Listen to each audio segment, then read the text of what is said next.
Assalamualaikum warahmatullahi wabarakatuh. Alhamdulillahilladzi qasama bil mauti riqabal jababirah wa kasara bihi zuhural akasirah wa qassara bihi amala ahlil qiyasarah alladzina lam tazal qulubuhum 'anil mautin nafirah. Allahumma salli wa sallim wa barik ala habibina wa syafi'ina wa maulana Muhammadin Abdullah sallallahu alaihi wasallam wa ala alihi wa sahbihi wa mawala. Amma ba'du, fa ya ayyuhal muslimuna rahimakumullah, usikum wa nafsi bi taqwallahi haqqa tuqatih wa'bud rabbaka hatta ya'tiyakal yaqin wa'udu anfusakum minal mauta fa inna likulli imri'in ajalun musamma. Qala Allah ta'ala fi muhkamil ahkam wa lanabluwannakum bisyai'in minal khawfi wal ju'i wa naqsim minal amwali wal anfusi was samarat wa basyiril sabirin alladzina idza asabathum musibah qalu inna lillahi wa inna ilaihi raji'un. Sadaqallahul azim wa sadaqa rasuluhul habibul karim wa nahnu ala dzalika minasy syahidin wa syakirin walhamdulillahi rabbil alamin. Segenap jamaah takziah yang dimuliakan Allah Subhanahu wa taala, Nabiullah Ibrahim alaihissalam ketika beliau menempatkan istri dan anaknya tercinta di satu lembah yang tidak ada penghuninya sama sekali, yang beliau doakan tempat itu bukan dipenuhi dengan rizki, tapi yang pertama beliau doakan adalah Rabbi ja'al hadza baladan aminah. Satu tempat apabila sudah aman, maka insya Allah suasana pun menjadi kondusif. Begitupun kita, ketika kita membangun rumah, maka doa yang pertama kali harus kita panjatkan kepada Allah, ya Allah, jadikanlah rumah ini menjadi aman. Kemudian baru kita susul dengan doa berikutnya, warzuq ahlahu minas samarat. Ya Allah, berikanlah tempat ini rizki yang berlimpah, yang menurut orang lain mustahil ada, tapi kalau engkau berkehendak maka menjadi subur dan makmur. Buktinya mana? Padang pasir yang secara nalar tidak akan ada yang mengunjungi dan tidak akan ada tumbuhan yang tumbuh, tapi dengan izin Allah, barokah Nabiullah Ibrahim alaihissalam berdoa, maka Allah jadikan tempat gersang tersebut menjadi tempat yang paling banyak duitnya. Mudah-mudahan kampung kita menjadi kampung yang aman. Kalau aman, insya Allah kondusif ya. Mudah-mudahan ketika kampung besar aman, rizkinya pun berlimpah. Amin ya rabbal alamin. Jadi jangan minta didoain banyak rezekinya dulu, doain mudah-mudahan aman ya. Jadi pemimpin juga sama, doain kampung yang saya pimpin aman. Karena kalau sekali lagi, kalau penduduknya aman, kampungnya aman, insya Allah maling juga. Segenap para jamaah takziah yang dimuliakan Allah Subhanahu wa taala, wabil khusus keluarga almarhum al-maghfurlah Bapak Hamali Jaya bin Haji Masim, kita doakan sama-sama mudah-mudahan keluarga yang ditinggal Allah jadikan keluarga yang selalu bersyukur dan bersabar atas segala yang menimpanya. Dan mudah-mudahan Bapak Hamali Jaya Allah tempatkan di tempat yang Allah ridhoi, insyaallah. Apa sebabnya? Mungkin kita menganggap apapun yang bikin kita sakit itu adalah musibah. Padahal musibah itu bukan sesuatu yang bikin kita sedih doang. Karena secara bahasa musibah itu dari kata asoba yusibu isobatan musibah, sesuatu yang menimpa kita. Apapun yang menimpa kita maka itu disebut musibah. Baik itu bagus maka itu juga musibah. Buruk apalagi itu juga namanya musibah. Dari mana diperkuatnya ucapan ini? Allah sendiri yang menegaskan, wa ma asabaka min hasanatin faminallah. Apapun yang menimpa kamu dalam hal kebaikan maka itu semuanya dari Allah. Pun sebaliknya, wa ma asabaka min sayyi'atin famin nafsik, ay bisababi kasbik. Apapun yang menimpa dirimu, sebuah keburukan misalkan, maka itu semua berasal dari jerih payah kita sendiri, hasil usaha kita. Kalau kita kadang terbalik, bagian kita diberikan kebahagiaan oleh Allah, maka kita katakan ini adalah hasil jerih payah saya. Saya usaha siang malam banting tulang dari pagi sampai sore, dari sore sampai pagi lagi. Ini semua adalah hasil kerja saya. Ini tidak adab kepada Allah Subhanahu wa ta'ala. Padahal jelas-jelas apapun yang menimpa kita, hal tersebut baik, maka sandarkanlah semuanya itu kepada Allah. Kita diberi istri cantik, bisa jadi itu musibah. Iya. Satu bini cantik mau musibah. Satu kita kadang cemburuan. Merayap mulu. Benar nggak? Dua pakaiannya mahal. Yang jelek yang hitam yang batik, Masya Allah. Gamisnya 4,5.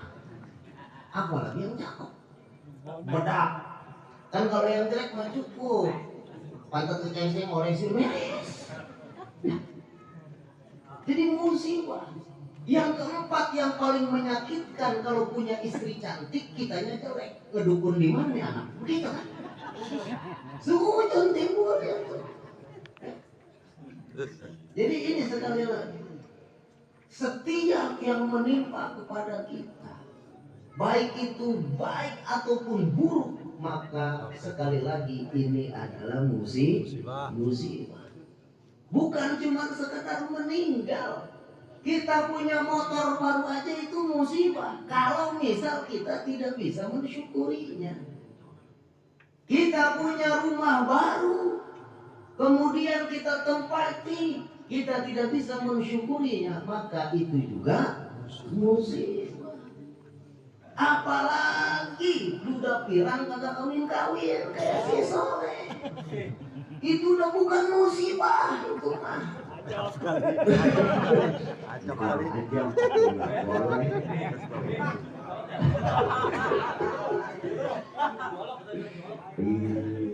Dikit lagi.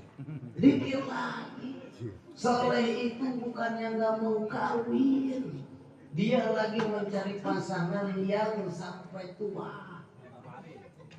Dan dia nggak mau, pengen putus lagi, cukup katanya.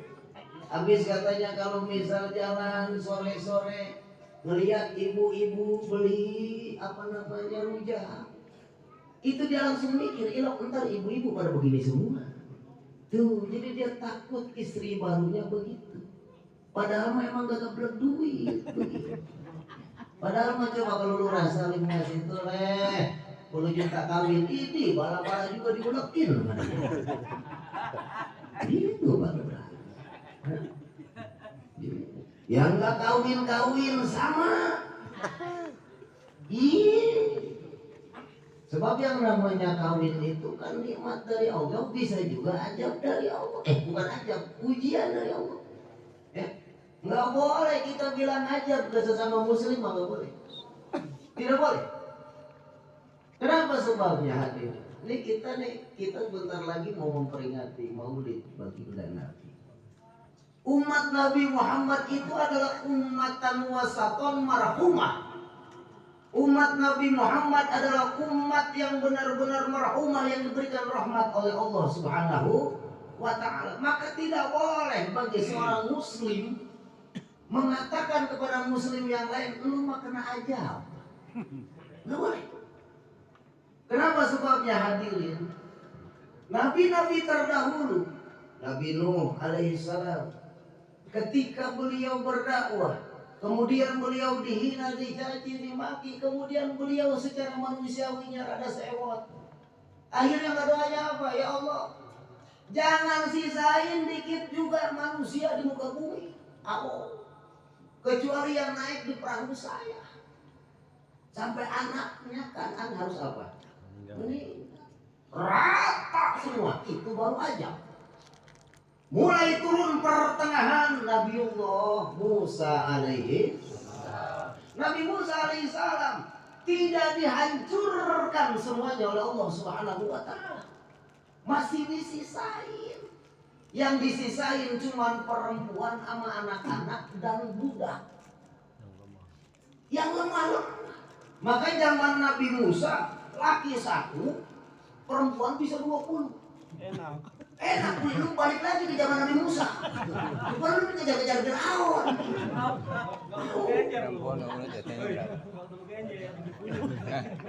Turun lagi zaman Nabiullah Isa alaihissalam. Nggak disiksa. Enggak. Cuman syariat Nabi Isa beda lagi. Laki-laki tidak boleh lebih dari 1. Mau jadi umat Nabi Isa? Mati. Tapi dimatiin dulu. Tapi umat Nabi Muhammad sallallahu alaihi wasallam adalah umat yang dirahmati oleh Allah Subhanahu wa ta'ala. Zaman Nabi Musa, kalau misal umatnya berbuat dosa, maka cara taubatnya harus bunuh diri. Uwi nyolong ini. Ketahuan.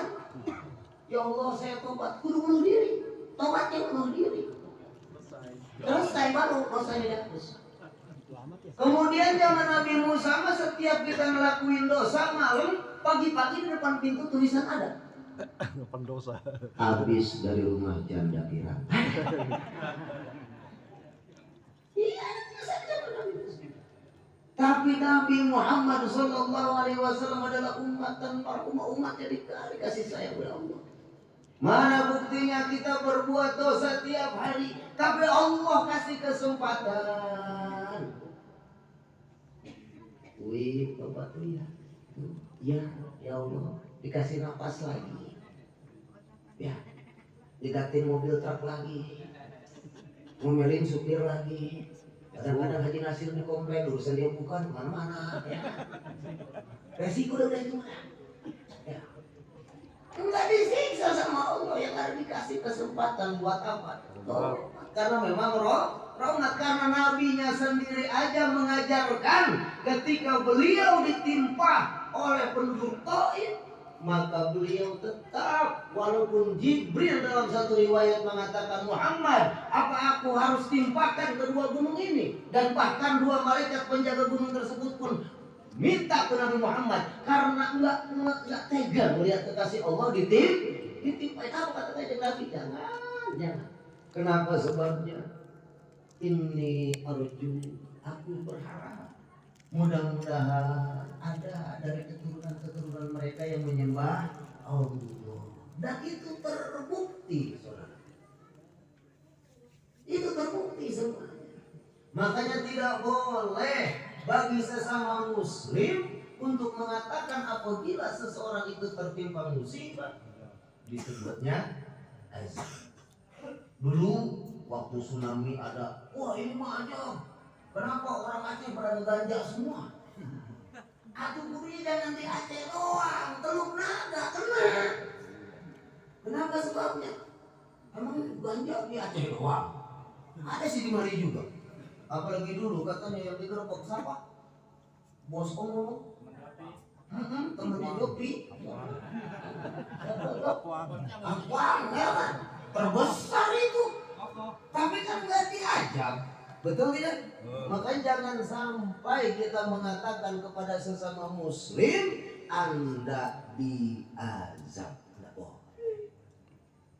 Pun sebaliknya ini perlu kita luruskan. Di dalam tafsir Safinah Kalla Saya'lamun, tafsir ini adalah tafsir karya murid daripada Al-Maghfurlah, seorang waliullah yang kita tahu, Syekh Maimun Zubair. Muridnya itu, jadi Syekh Maimun Zubair ini ketika beliau mengkaji tafsir Jalalain, maka ada muridnya yang rajin nulis. Ada yang rajin nulis tuh. Kalau bahasa santri surahan gurunya ditulis. Dan ini semua adalah surahan daripada siapa? Mbah Maimun Zubair yang dikumpulkan oleh murid tercintanya. Ibrani Tarohan Sayyid juga nggak punya sini. Dia ngelirik aja kita aneh. Ngelirik aja doi. Tenang, ntar kita kasih bocoran. Hadirin yang dirahmati Allah Subhanahu wa taala. Beliau mengatakan bahwa al-hayyu la yuqal lahu rahimahullah hatta mata 'ala al-iman wa la yuqalu la'anahu Allah hatta mata 'ala al-kufri. Lakin al-an qalu lil kafir al-mayyit al-marhum. Tidak boleh seseorang yang masih hidup didoain rahimahullah. Misalkan nyebutin Kiai Haji Kui rahimahullah, orangnya masih hidup, gurunya gimana? Hafizahullah, semoga Allah menjaganya. Dan segitu juga sebaliknya, orang yang disebut rahimahullah itu hatta mata 'alal iman, boleh kita doakan dengan rahimahullah ketika orang tersebut mati dalam keadaan beriman. Enggak bedanya ini Bapak Hamali Jaya rahimahullah, biasa kita singkat almarhum, buat orang yang mati dalam iman. Pun sebaliknya, wala yuqalu la'anahullah hatta mata 'alal kufur. Tidak boleh kita mengatakan kepada orang lain dengan menyebutkan Allah, semoga Allah melaknatmu, walaupun dia orang kafir, walaupun dia orang non muslim. Tidak boleh kita mengatakan dasar dia, kamu laknatullah, nggak boleh. Kenapa? Sebabnya boleh kita mengatakan laknatullah hatta mata 'alal kufur, sehingga dia mati dalam keadaan kufur. Kalau dia masih hidup, maka masih ada harapan dia mati bawa iman Islam. Tapi sekarang lakinil an qalu lil kafiril mayyit almarhum. Cuman sekarang kesalahan kita, bagi yang kafir mati bilangnya almarhum. Itu enggak boleh. Tahu orangnya mati, masa almarhum Fir'aun? Jangan. Punten pengajian saja. Bos ente kadang-kadang suka bilang almarhum bosnya. Mendiang. Ampun ya. Jadi kalau orang-orang kafir jangan bilang apa? Almarhum. Cuma kan kalau kita bilang laknatullah, nggak baik juga. Mendiangnya mendiang. Nah, jadi gimana ngomongnya? Jenak. Mendiang. Beres. Lah kita nutup balik. Temen kita yang udah nggak ada dibilang si jenak. Si jenak tuh rumah kita main gundu. Ya Allah. Jenazah. Kita doain saudara kita yang udah pulang dengan kalimat almarhum. Bagian ntar kita punya kawan, punya bos yang non-muslim, katakan si jenat beres. Kan kalau misal kita bilang misalkan Pak Haji Nasir punya bosnya udah meninggal, mohon maaf non-muslim. Kira-kira ngomong ke anaknya, dulu lanatullah bos mati. Dulu saya dibaca. Langsung diuruk pada anak-anak. Nah jadi tolong ini penempatan yang benar. Kalau orang muslim masih hidup, kalimatnya misalkan Ustadz Ahmad Syaikhutri Musonib Hafidhahullah, jangan rahimahullah, dia masih hidup, belum kawin pula, kita kaya. Iya saya promo tuh. Promo ini mau promosi sekali. Wajah ganteng ngaji bisa begitu. Dia mah tinggal sila doang. Dia yang modalin mau bapaknya juga sih. Kalau misal orang non muslim dia mati dalam keadaan kafir, pantas-pantas aja kita bilang laknatullah. Hanya saja secara bahasa kan ya Allah ya tersinggung pula. Maka udah ya dulu si jenat bos. Tapi kan almarhum ayah kan, berarti Haji Nasir berdoain, ya. Padahal matinya juga ketahuan di belakang. Awas ya, paham ya? Jadi jangan dibalik-balik nih. Bagian yang hidup, bagian saudara kita yang mati si jenat, bagian yang non muslim almarhum, katanya nyambung. Ya. Hati-hati deh, hati-hati bahasa yang harus kita rapihin ya, ya Bu ya. Saya punya guru masih hidup Bu, masih namanya siapa? Kiai Haji Musa nih rahimahullah. Kata dia menghadap tapi kurang tempat nih, ya kurang tempat. Kenapa? Sebabnya mohon maaf. Barsiso dalam satu riwayat kan dia mudah terkesan wali itu. Wali ngajinya aja santrinya dalam satu riwayat 12.000. Itu santri yang ngaji nggak ada yang ditanam, nggak ada yang deprok begini ngambang semua ngaji. Sakti. Kan kalau murid saya mah kayak si Soleh jalan di kabel curut dia. Soleh intik dia juga punya sakti. Jalan di kabel dia. Barsiso yang muridnya 12.000 itu santrinya udah pada terbang semua ngajinya. Tapi Masya Allah mati dalam keadaan kafir. Maka kepada orang kafir, kepada non muslim, kita tetap mendoakan mudah-mudahan dia diberikan hidayah. Jangan lantas sekarang ngomong dulu kalau masuk Islam mati injak-injak lu gini. Memang siapa yang memberikan hidayah? Allah. Belum tentu orang yang beriman sekarang bisa menjaga keimanannya. Mudah-mudahan kita semuanya di sini diampuni dosanya oleh Allah. Tadi kan kita ma'alum ya Rabbi faghfirli dhunubi, ya Allah ampuni dosa kami. Bibarakatil hadi Muhammad, dengan barokahnya al-hadi Nabiuna Muhammad sallallahu alaihi wasallam. Warhamna jami'an, berikan kami kasih sayang-Mu ya Allah, biar kami nanti bisa mati bawa iman Islam. Tuh ya. Jadi kamu yang penting mah enak, habis yang mimpin Ustaz Uud suaranya enak, udah komentar Allah mati kagak, Allah kan kalau misal kayak tadi baca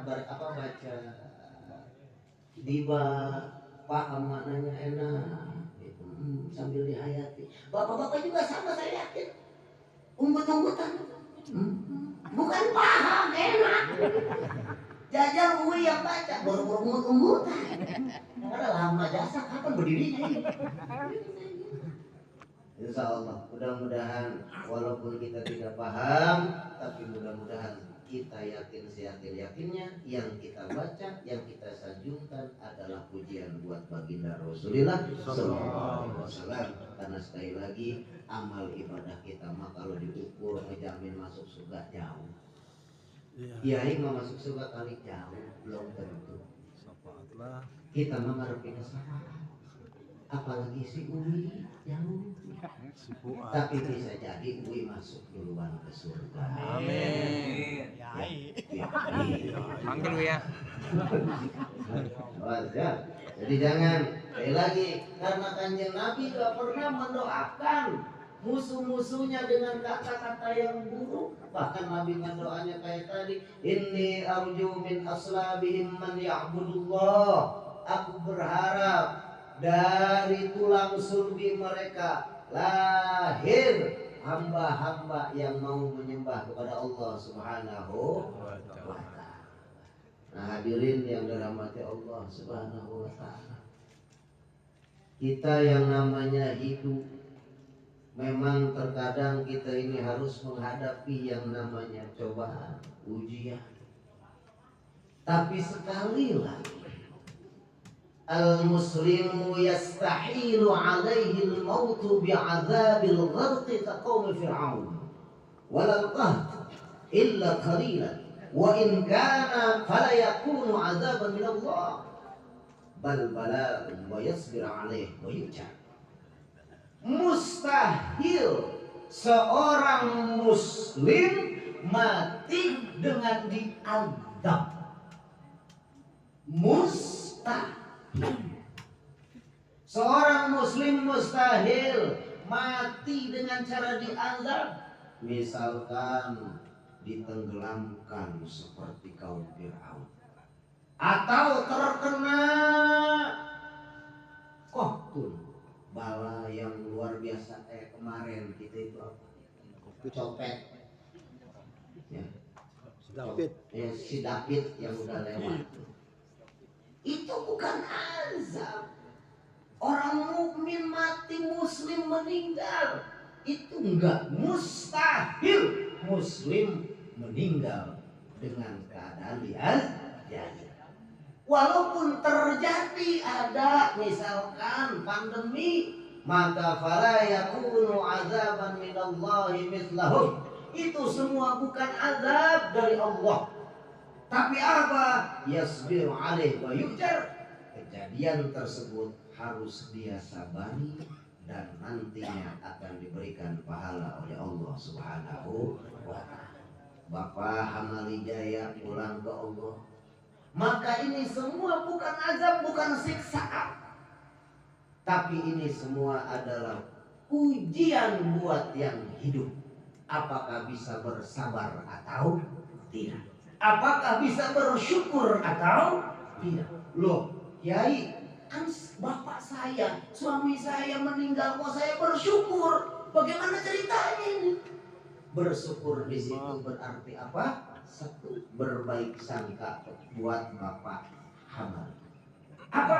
Bapak Hamali udah beres urusan di dunia. Kalau misal Bapak Hamali rajin ibadahnya, maka Allah lipat gandakan. Kalau misal namanya manusia suka tukang dosa, Allah berhentiin dari dosa. Tuh bagus semua gak kira-kira? Bersyukur kepada kedua, bersyukur kepada Allah karena masih diberi kesempatan untuk bertobat. Bukan bersyukur itu dengan cara alhamdulillah laki gua mati, bukan begitu. Gua ada pokoknya saya punya bini ngecaprak tiap hari, alhamdulillah mati juga nih perempuan. Bukan begitu. Tapi itu yang disebut dengan bersyukur. Tidak ada satupun yang menimpa kita kecuali ujian buat kita sebagai orang mukmin. Karena Allah sendiri yang menegaskan, wala nabluwannakum bisyai'im minal khawfi wal ju'i. Luar biasa, Allah pakai lam mauti atulil qasam. Kemudian fi'il mudhari'nya menggunakan nun taukid sakirah. Berarti ini menunjukkan benar-benar Allah akan uji kita. Dan ada orang yang tak percaya. Allah kalau udah pakai lam mauti atulil qasam, berarti ada makhluknya yang tak percaya, ilok. Begitu kalau bahasa kita. Makanya Allah tegaskan dalam Al-Quran, wala nabluwannakum bisyai'im minal khawf. Kami pasti akan menguji kalian semua. Bisyai'in, cuma sedikit. Mujinya dikit gak banyak. Mujinya sedikit. minal khauf, dari rasa khawatir nih. Kenapa? Sebabnya Allah Subhanahu wa taala mengawali ujian itu dengan rasa apa? Khawatir. Ini yang harus kita pahami. Wa may yumla bil khaufi fadzalika yadullu ala annahu naqisul khauf min Allah. Siapa saja orangnya yang diuji dengan rasa khawatir, maka ini menunjukkan bahwa dia sedikit rasa takutnya kepada Allah. Khawatir istri nggak lahiran, khawatir nggak kawin lagi, khawatir jabatan turun, khawatir. Maka ketika kita diuji dengan rasa khawatir tersebut, maka annahu yadullu, ini menunjukkan bahwa kita itu naqisul khauf min Allah. Kita sedikit takut ke Allah. Apalagi kalau kita kaji kitab hikam. Di Minhajul Abidin jelas dikatakan kesalahan kita itu ketika nasehatin anak kita. Ini kesalahan kita nih katanya. Kalau kita lagi nasehatin orang malah ditakut-takuti. Contoh. Lu jangan sampai belangsa kayak bapak. Lu jangan blek kayak emak. Ini emak udah susah, lu mah jangan. Nasihat bukan? Tapi itu dibumbui dan dibungkus dengan nakuti, dan ini salah. Akhirnya terframing dalam dirinya, kemudian mengkristal dalam jiwanya, gua nggak boleh susah. Paham nggak kira-kira? Udah dididik dengan rasa takut. Paham nggak kira-kira sampai di sini? Itu salah. Berarti nantinya ini anak malah bukan takut ke Allah, malah takutnya ke miskin. Saya masih ingat ketika guru saya menyurahkan kitab Minhajul Abidin. Beliau mengilustrasikannya kayak gini. Coba cara mamang santri perhatikan. Kita itu kalau misal dikasih rasa khawatir sama Allah, kita itu kayak orang yang gak terima. Padahal coba mamang santri lihat, dulu waktu kita belajar naik sepeda, perhatiin baik-baik dan jauh sama-sama. Dulu kita belajar naik sepeda, dipegangin apa enggak? Pegangin. Pertanyaannya, dipeganginnya di belakang apa di depan? Boleh paham nggak maksudnya? Belum. Kalau di belakang kesannya kayak ngejorongin nggak? Itulah Allah. Kesannya kayak kita itu kok diinjak mulu. Ini beban nggak berhenti gitu. Perasaan didorong dari belakang kayak nyemplung. Itulah didikan Allah. Agar apa? Agar kita itu yakin bahwa Allah selalu ada. Kemudian kalau misal yang ngedorongnya capek, kita dikasih roda, betul tidak? Kiri, betul. Ini ilustrasi guru saya. Kemudian belajar naik sepeda, nggak jatuh. Karena apa? Ada bantuan. Dibuang satu. Lempeng apa kagak? Ada. Itu Allah buang satu tuh. Allah buang. Bapak Hamali. Kira-kira goyang enggak di keluarga? Terus jalan apa enggak? Terus takwa ke Allah enggak? Kenapa sebabnya? Jangan pernah sekali-kali mengandalkan kepada makhluk. Jalan terus. Beres. Sebelah kanan dibuka lagi. Sudah tidak ada apa? Sudah tidak ada penopang. Tapi pertanyaannya, kita jalan terus makin cepat atau kita ingat sama tali bantuan? Tidak. Artinya apa hadirin? Allah Subhanahu wa Ta'ala mengajarkan kepada kita melalui ilustrasi sepeda tadi, agar kita itu fokus kepada tujuan kita, Allah. Walaupun harus jatuh bangun bangkit lagi, jatuh bangun bangkit lagi, agar kita tidak selalu bersandar kepada manusia. Jangan selalu bersandar terhadap pekerjaan. Kalau saya nggak kerja, saya nggak makan. Kalau saya nggak sekolah, nanti saya bodoh. Kalau saya dunia tuh dihilangin. Paham tidak? Tumpan kiri kanan itu dun. Jajar kui nggak kerja, kalau goyang nggak bisa. Goyang bukan goyang lagi jatuh. Ini ngomel dulu. Ya, betul tidak? Ayo, sebelah kiri kerjaan. Dicopot sama Allah, diambil sama Allah. Rasa khawatir nggak tuh? Aduh, mulai tuh. Nah, kisun khauf. Orang itu tuh sedikit takut. Coba jaga kalau kita nggak takut, pemberani. Nggak ada ini sebelah, jalan terus hati-hati. Yang sebelah kanan dibuang, diangkat lagi. Perasaan sebuah hidup sebatang kara. Tapi kita punya kendaraan. Apa kendaraannya? Sepeda. Apa itu sepeda? Iman kita. Kita percaya Allah yang memberikan rizki, tapi kita juga harus selalu jalan. Jangan cuma diam, tapi harus jalan. Karena sepeda tidak akan berputar tanpa dikayu. Pun begitu kehidupan. Kalau misal kita hanya diam berpangku tangan dan kita belum makomnya, maka sama saja kita berhayal Allah turunkan emas dari langit. Kecuali udah beda makom, lain lagi. Makom kuli pengen kayak kiai. Enak juga jadi kiai, nggak kerja, nggak apa, rokok datang sendiri, ini sedap. Ayo, kuli jadi kiai lah. Kuli jadi sesat dan menyesatkan urusan.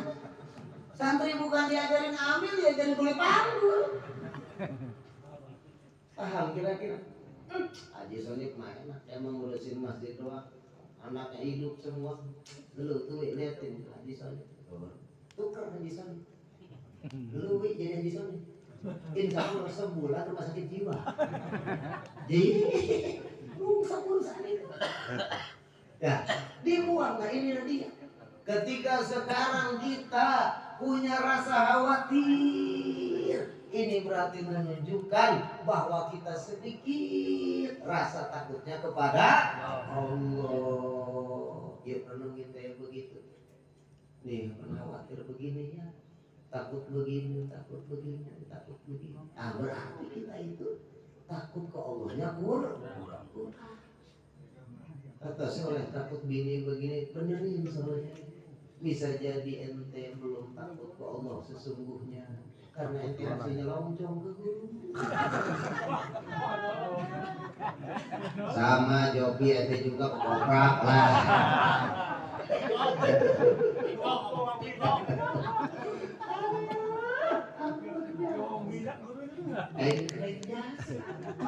Saya nggak punya rokok, lagi ngopi, tanya doang. Datang orang ngasih rokok 2 bungkus, celupuk mulai berapa? Ngasih uang listrik ke saya guru. Belajar dia masih guru bayar. Ada murid kayak begini, untung bukan umat Nabi itu, selek, habis udah. Uang listrik nyebutnya. Guru makalah sama kita. Tapi biarpun begitu hamba Allah yang soleh.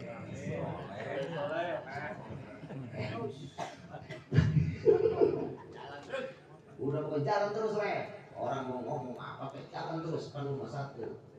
Cengkeh orang gak bakal berani melawan si soleh.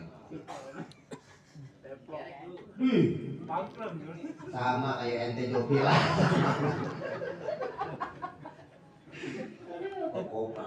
Kiai tenang, Kiai tenang, kita nungguin apa? Di Lawantang, di ujung, aman. Emang udah ujian Kiai kayak begini kan. Kedua, Allah uji dengan wal ju'i. Aku uji kamu dengan rasa sedikit rasa lapar. Nah ini yang penting kamu. Wa may yubla bil ju'i. Nah, lambung ada mau langsung komen langsung lambung. Ada kena semua nih. Ini punya lambung semua kan? Punya, kalau punya lambung robot namanya ya. Wa may yubla bil ju'i fadzalika yadullu ala annahu qalilus saum. Masyaallah. Fal amru bisaum innama huwa amru bi izalati ju'. Siapa saja orangnya yang diuji dengan rasa lapar. Pagi udah krocokan. Udah sarapan bubur jam 9 berbunyi lagi. Timpa risol bala-bala 6 johor kelangot lagi. Wah, Gembul. tahu gembul tahu lapar kata udah. Asal telat dikit muka pucat. Langsung katanya ngibrik badan. Gak bisa diam. Tuh. Berarti diuji nggak kita sama Allah dengan rasa lapar? Ah, ini apa? Berarti fadzalika yadullu ala annahu qalilus saum. Orang itu sedikit puasanya. Mereka ketahuan asal dikit-dikit makan, dikit-dikit lapar, jangan puasa. Makanya kiai mah kuat. Kuat kiai mah karena malu buat mintanya. Bukan kuat puasa, bukan sama dia juga lapar, sama tuh. Cuma kan gengsi kiai mau ngomong. Kudunya adab, bener. Kalau kayak kita nyuguhin kiai, misalkan besok. Panitia nih, panitia. Misalkan kiai datang, langsung tawarin. Kiai mau langsung makan atau bagaimana? Kata kiai, bentar dulu. Oh berarti masih kenyang. Paham? Udah. Jangan yang berat-berat. Gue apa? Yang ringan. Tapi kalau kata kiai tadi, kiai gimana mau langsung makan? Bebas, angsongin semuanya. Berarti kiai tersebut Siap. lapar. Kenyangan gak ceramah. Serius ini ada. Jadi. Ada tanya begitu. Karena kiai datang, kiai mau makan langsung, santai. Berarti masih. Tapi kalau kata-katanya bebas, langsungin semua, langsung nasi sih. Beres makan sedang golok ceramah kalah. Makanya innama huwa amrun bi izalati ju'. Puasa itu adalah salah satu bentuk perintah untuk menghilangkan rasa. Sok kita bayangin coba waktu bulan Ramadan. Ya. Betul lapar, betul. Tapi gimana kira-kira? Enggak ada kita teriak lapar. Yang ada teriaknya kapan? Ini maghrib lama jasa. Perasaan ajan johor sama maghrib mirip. Begitu. Ya. Ya, tapi bagian kayak sekarang nih, emang kita mingguin apa doang? Makanin sampai makan. Makanin. Udah makan. Sedako itu sudah. Biar jadi pahala buat bapak mari. Makan dah. Makan pada tahun lalu.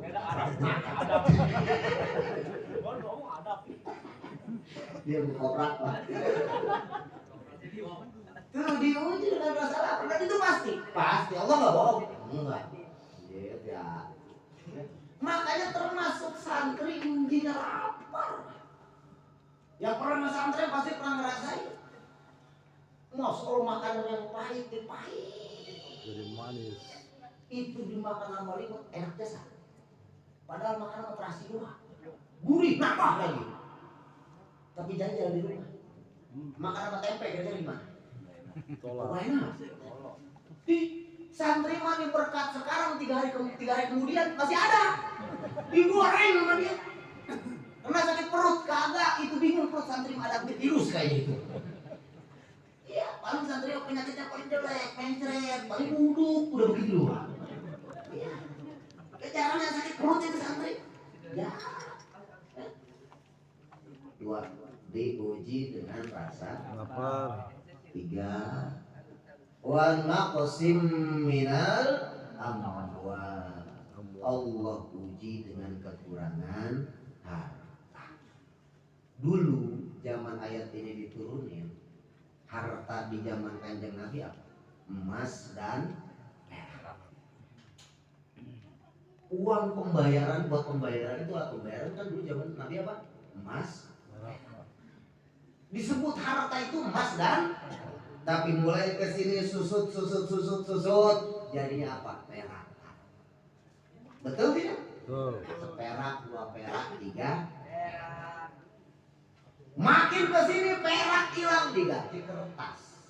Betul? Cek, giro dan sebagainya. Makin ke sini Allah uji angka tersebut nggak ada apa-apanya. Dengan apa? Uang elektronik. Joki di kantongnya mah nggak ada, makanya kata dia saya nggak pulang dulu, nggak bawa duit, padahal di ATM-nya penuh.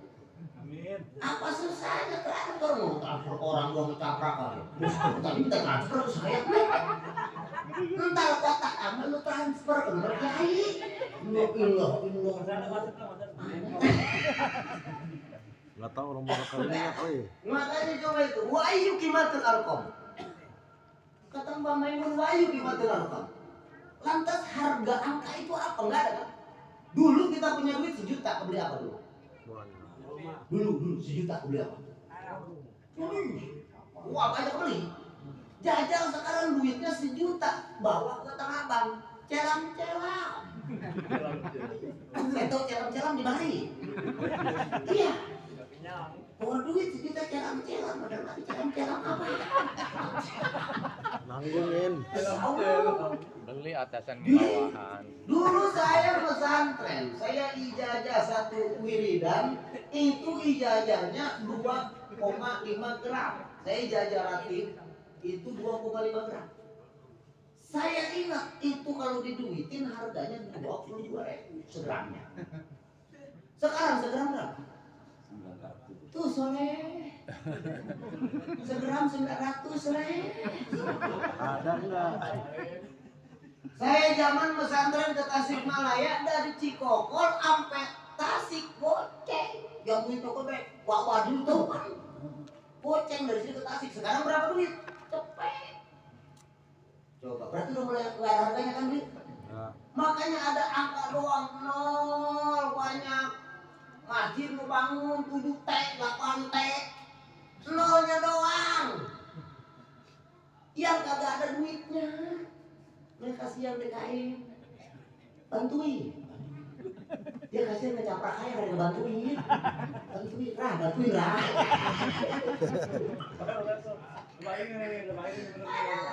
Bantuin rah dong. Resem doang. Ngecaprak kaya kan jadi calon tiap Jumat DKM. Pengumuman, masjid kita butuh sekian. Calo, beliau broker akhirat. Kalau nggak dibantuin sama kita ini mas, kendaraan Baitul Ma'mur nggak bakal jalan-jalan. Bantuin. Ini calo karena Allah. Nggak ada yang gaji, enggak?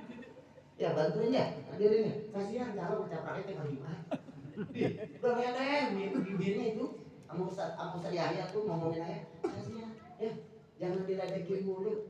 Kenapa sebabnya? Buat kendaraan kita di akhirat, amin. Ya. Mudah-mudahan masih cepat kebangun. Amin.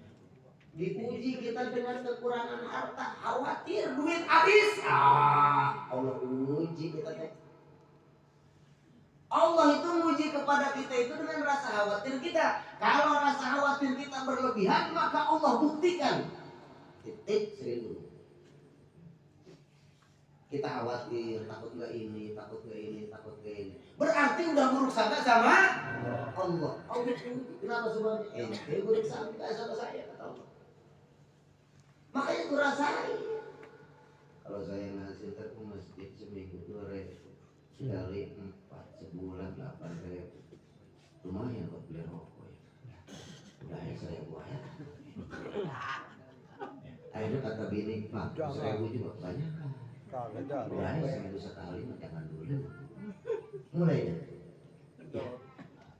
Asal mau ngasih amplop ke masjid 100, bini ngomong, Pak, gocap aja. Kan besok kondangan banyak nih. Beda gocap. Udah dibungkusin gocap, Bang. Tapi ngomong-ngomong anak kita belum jajan. Udah ya. Goceng jadi. Mulai turun itu. Makanya sering saya katakan di Jamaah Hidayah, kalau urusan ibadah jangan pernah ngomong-ngomong sama bini, titik. Ngomongin duit jangan ngomong sama bini, titik. Kalau mau ngomongin belajar jangan ngomong-ngomong sama bini, titik. Punya duit udah aja, Breng, kemana? Ikut. Ngerti gak nih? Bini mah banyak pikirannya. Apa yang pengen? Ini. Pokoknya jangan dijanjiin, Mah, besok kita belanja yuk ke Tanah Abang. Tidur malamnya. Udah di list sama dia itu. Baju ini, anak ini. Bawa duit 1 juta, celang-celang.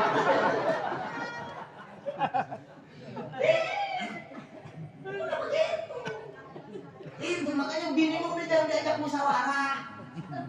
Bini mah diajak musyawarah nggak bakal bener, titik. Ayo taruhan yang udah kawin. Ini laki puyeng nih. Diem ya. Ditanya kenapa sih Bang diem ya? Gue banyak masalah, cerita Bang. Kita bini abang, cerita dan menurut lu gimana? Aku nggak tahu. Dan bini kayak begitu kan diawatin.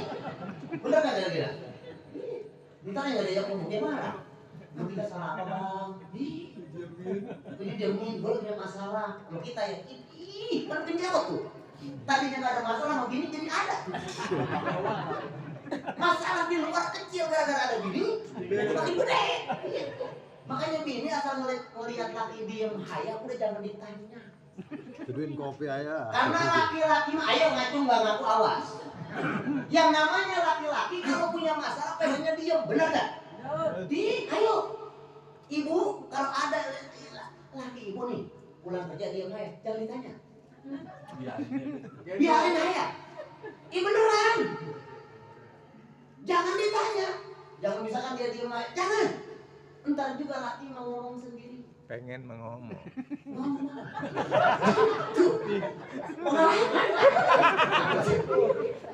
Udah catat boy tuh. Pengen. Resep buat ibu-ibu kalau mau curhat sama laki saya kasih. Kalau ibu-ibu mau nyeritain keluh kesah, jangan ketika suami lagi senang, jangan. Jangan juga lagi suami sedih, jangan. Tapi bikin curhatan tersebut saat suami rileks, santai. Caranya gimana? Ajak ke tempat tidur, puasin di tempat tidur. Laki udah enteng mah. Bagaimana aja Bang? Ustaz Yahya punya utang 10 juta. Ditagih besok. Udah keluar mau oli bajanya. Antem aja udah. Jawabannya apa? Besok kaya. Ibu-ibu juga begitu. Servis dulu laki, puasin laki. Ketika udah dia puas, udah ngelempreh, baru Bang, ada duit. Kenapa? Keliling ngebupain ayam. Ya udah besok ya. Puasin dulu, ini malah udah puyeng Pak. Ada duit, kapok lah.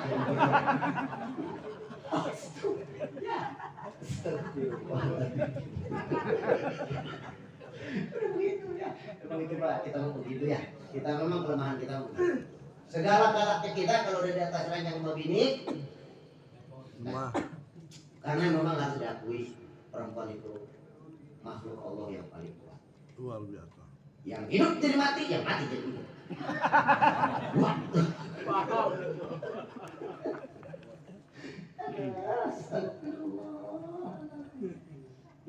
Nah inilah hadirin yang dirahmati Allah Subhanahu wa taala.